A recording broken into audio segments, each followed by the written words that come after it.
আবু সৈয়দ মুগ্ধ, আবু সৈয়দ মুগ্ধ।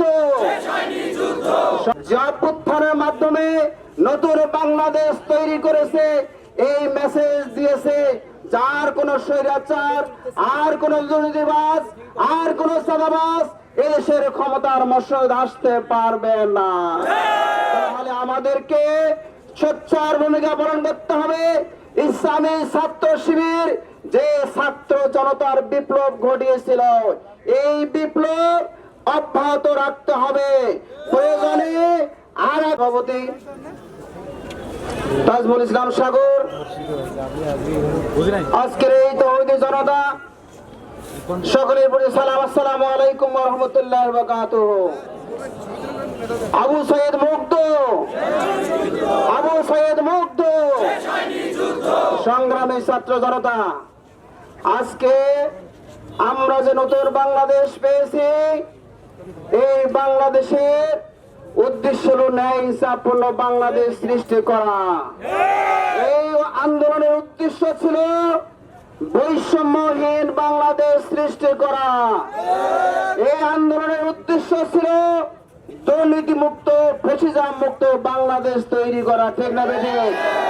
সেই আন্দোলনে মূল নেতৃত্বকারী হচ্ছে ইসলামী ছাত্র শিবির।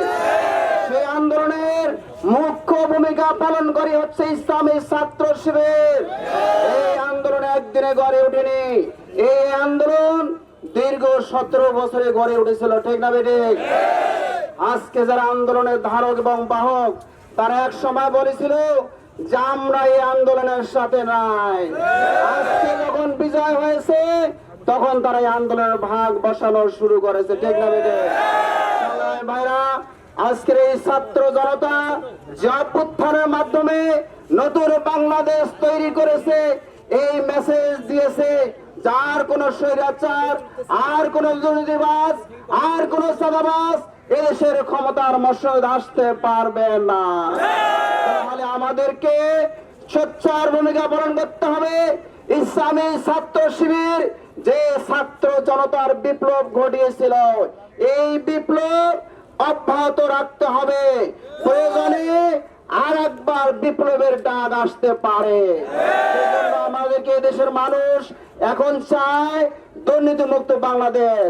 এদেশের মানুষ চায় নিজের ভোট নিজে দেব, যাকে খুশি তাকে দেব। এই পরিবেশ চায়। আমরা দীর্ঘ 15 বছর আমাদের ভোটাধিকার প্রয়োগ করতে পারিনি।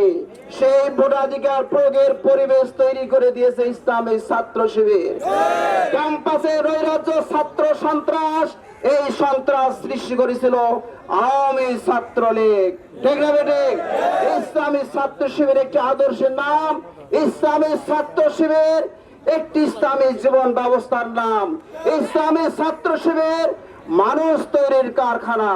ইসলামী ছাত্র শিবির হচ্ছে সব নেতৃত্ব প্রতিষ্ঠার কারখানা।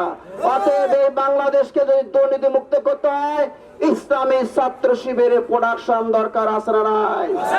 এই বাংলাদেশকে যদি ফ্যাসিজম মুক্ত করতে হয়, তাহলে ইসলামী ছাত্র শিবিরের প্রয়োজন আছে। আজকে বাংলাদেশের মানুষ যেটা চায় যে আগামীর বাংলাদেশ হবে ইসলামের বাংলাদেশ, আগামীর বাংলাদেশ হবে ন্যায় ইনসাফের বাংলাদেশ, আগামীর পার্লামেন্ট হবে কোরআনের পার্লামেন্ট। তাই সম্মানিত জলঢাকাবাসীকে বলতে চাই, সারা দেশে যদি কোরআনের পার্লামেন্ট হয়, ইসলামের পক্ষে আওয়াজ ওঠে, তাহলে এই জলঢাকাবাসী কি বসে থাকবে? বসে থাকার কোন সুযোগ আছে? তাই আমাদেরকে সোচ্চার থাকতে হবে।